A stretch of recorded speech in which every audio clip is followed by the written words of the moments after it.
Bonjour à tous, je m'appelle Marie Verdun et voici Lina Belaïch et Théo Le Chevalier.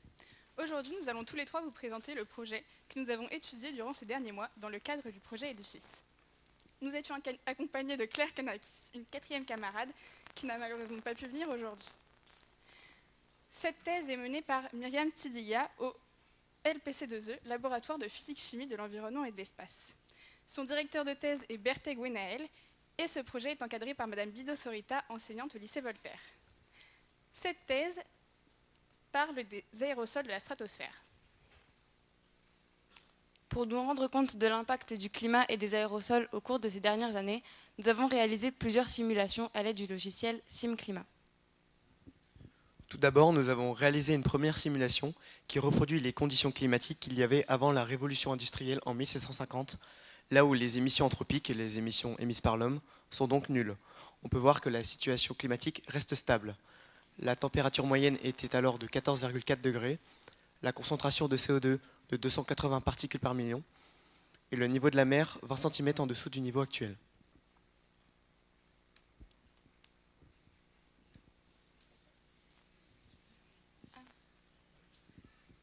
En comparaison, la deuxième simulation nous montre comment le climat évoluerait si l'activité humaine émettait 2 fois plus de CO2 qu'actuellement. Nous voyons ici que la température augmenterait de 2,6 degrés, que la concentration d'aérosols passerait à près de 700 particules par million. Et maintenant, un cas concret. En 1991 a eu lieu l'éruption du volcan Pinatubo aux Philippines. Suite à cette catastrophe naturelle qui a touché la presque totalité de la planète, le nombre de particules dans l'atmosphère a augmenté et la température a diminué de 0,5 degrés. Les scientifiques ont donc cherché à savoir si ces deux impacts avaient un lien et ils se sont donc intéressés à ces particules. Mais tout d'abord, qu'est-ce qu'un aérosol ? Eh bien, un aérosol, c'est une particule fine, solide ou liquide en suspension dans l'air. On peut la trouver dans un milieu naturel tel que les volcans ou l'embrun de mer, ou bien un milieu anthropique tel que les usines ou les pots d'échappement. On peut les classer aussi en tant qu'aérosols primaires et secondaires. Les primaires, c'est-à-dire qu'ils sont émis directement, alors que les secondaires, ils sont émis d'une conversion gaz-particule. Nous avons décidé de nous intéresser aux aérosols présents dans la haute troposphère et dans la basse stratosphère. La troposphère est la première couche de l'atmosphère qui se situe entre le sol et 10 km d'altitude. La stratosphère, elle, est la deuxième couche de l'atmosphère qui se situe entre 10 et 50 km d'altitude dans les zones tempérées. La zone à laquelle nous nous intéressons est une zone stable dans laquelle la température augmente faiblement avec l'altitude. Afin d'analyser le comportement des aérosols, des scientifiques récoltent des données dans l'atmosphère à l'aide de ballons stratosphériques, d'instruments au sol et de satellites. Ici, nous pouvons voir un exemple de lâcher de ballon. Grâce à Python et les données que nous avons récoltées, nous avons pu réaliser un profil vertical de température en haut à droite et un graphique représentant le nombre de particules selon leur taille. Leur rayon est situé entre 0,2 et 0,3 micromètres. Les scientifiques s'intéressent beaucoup aux aérosols car ils ont un impact grand sur le réchauffement climatique, mais il faut faire attention à leur côté négatif et savoir utiliser leur côté positif. Je vais commencer par vous présenter les points positifs. Les aérosols sont l'une des seules particules capables de refroidir le climat de la planète. Ces particules sont aussi capables de réfléchir une partie du rayonnement solaire. Elles sont aussi en cause dans la création des nuages, car la condensation de la vapeur d'eau se fait autour d'elles. Malheureusement, elles n'ont pas que des aspects positifs. Elles sont en cause dans certaines maladies respiratoires et sont néfastes pour la santé. En trop grande quantité, elles peuvent avoir aussi l'effet opposé et réchauffer le climat de la planète. Ces recherches ne sont pas finies. Il reste désormais à savoir comment nous pouvons utiliser ces aérosols pour contrer le réchauffement climatique sans que cela n'ait d'aspect négatif sur le climat. Merci pour votre attention.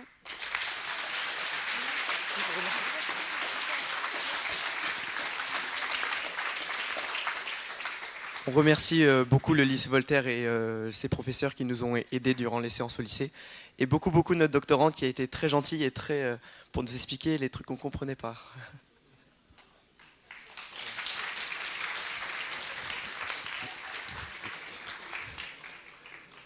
Oui.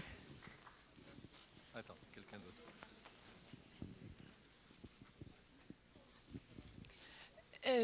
J'aimerais savoir quelle sera votre problématique quand vous allez commencer vos recherches. Enfin, vous les avez déjà commencées, mais quand vous allez poursuivre vos recherches à ce sujet. Et qu'est-ce que vous allez étudier précisément sur les aérosols? Alors le but maintenant dans la recherche sur les aérosols, c'est de savoir si on pourra les utiliser. Plus près du micro. Alors le but maintenant, c'est de savoir si on pourra utiliser les aérosols pour réduire l'action du réchauffement climatique, par exemple, surtout en ce moment. Et voilà. Moi, je voulais juste savoir, les 2,6 degrés, c'est à partir de maintenant ou c'est... Oui, c'est à partir de maintenant, on risque d'augmenter encore 2,6 degrés. Oui, c'est à partir d'ici 2100. Et il faut insister, il y a un groupe international d'experts du climat qui fait régulièrement des prédictions. Et jusqu'à maintenant, toutes leurs prédictions, ils donnent des fourchettes. Ils disent, voilà, dans 10 ans, ça sera entre ça et ça. Jusqu'à maintenant, on est toujours dans la partie haute de la fourchette, c'est-à-dire que leurs prédictions ne sont pas assez pessimistes. Enfin, ou sont juste comme il faut, mais on évolue rapidement. Vous aurez très chaud. Vous aurez, ou peut-être froid par moment, ou d'un temps... Mais le monde va changer, votre monde va changer. Et la recherche dans tous les domaines, aussi bien industriels que ce genre de choses, est quelque chose d'indispensable. Il y a d'autres questions ou commentaires? En fait, ce qu'il faut noter, c'est que les étudiants utilisaient, c'est un logiciel simple de type lycée, un SimClimat. Donc, ce n'est pas le modèle sur lequel je travaille parce qu'il est très complexe. Donc, j'ai voulu quand même les montrer un peu comment on simule l'atmosphère, les projections du GIEC, du groupe intergouvernemental sur les changements climatiques, pourquoi on dit souvent qu'on sera à une augmentation de tel degré. Donc, j'ai voulu quand même qu'ils comprennent un peu comment ça se passe. Donc, c'est vraiment un modèle basique, mais les résultats qu'ils ont trouvés, ça rejoint un peu les tendances que ce qu'on prévoit dans nos modèles globaux. Et puis, le traitement qu'ils ont eu à faire, je tenais quand même à les féliciter parce que le programme en Python, c'est eux-mêmes qui l'ont codé. C'est eux qui ont fait le programme en Python parce qu'ils ont des cours de Python au lycée, donc ils l'ont appliqué à la recherche. C'est pour cela, vraiment, c'est surtout ce côté-là. C'est eux qui ont codé le programme, c'est leur travail qui est là. Merci. Et c'est, je crois, quelque chose de complètement nouveau. De mon temps, on n'apprenait pas. Et quand j'ai appris l'informatique, c'était avec des logiciels plus simples. Python, pour les gens de mon âge, c'est réputé super compliqué. Alors qu'on l'apprend en seconde et on est capable de l'appliquer. Ça n'a pas de problème pour vous? Si? Ça a été un peu compliqué au début pour tous les trois, mais oui. Ensuite, au fur et à mesure des cours, on a réussi à comprendre le système et à l'appliquer sur les choses qu'on avait à faire. Et je crois que tous les lycéens présents ont dû avoir une initiation au moins à Python. C'est le cas, oui. Et c'est bien? Ouais. Non, je suis fasciné parce que vraiment, le monde va vite. Et Python est extrêmement bien réputé. Donc on espère avoir, alors je sais pas, vous avez, qu'est-ce qu'il peut y avoir comme conséquences négatives, effets négatifs des aérosols? Comme je l'ai dit, les aérosols peuvent avoir un effet néfaste pour la santé et peuvent causer des maladies respiratoires. Mais en soi, les aspects négatifs des aérosols sont encore très méconnus et c'est pour ça que les recherches sont importantes sur ce sujet. D'accord, très bien.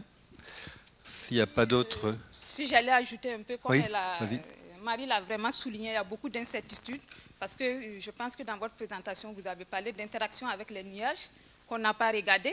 D'abord, on a vu l'effet parasol qui fait qu'ils réfléchissent le rayonnement solaire. Ils peuvent réchauffer localement. Donc, il y a beaucoup d'incertitudes qui sont liées à ces particules-là, qu'il faut vraiment continuer la recherche dans ce sens pour voir vraiment quelle est leur tendance. Est-ce qu'on peut, comme eux ils disent, on peut contrer le réchauffement climatique? Mais moi, je dirais question mark, parce qu'on ne le sait pas. Ces incertitudes, il faut vraiment voir en profondeur. Merci. Super. Parfait. Ah, encore. Est-ce qu'il y a des régions dans le monde qui sont plus susceptibles d'avoir des aérosols?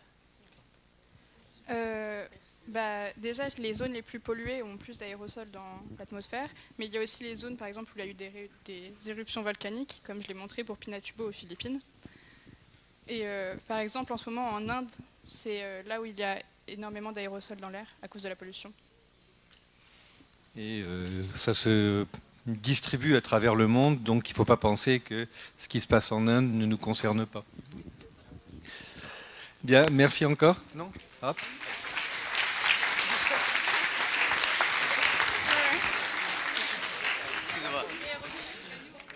Oui, on parle des aérosols, mais est-ce qu'il y a d'autres moyens principaux qu'on connaît pour lutter contre le réchauffement climatique, hormis éviter les émissions de gaz à effet de serre?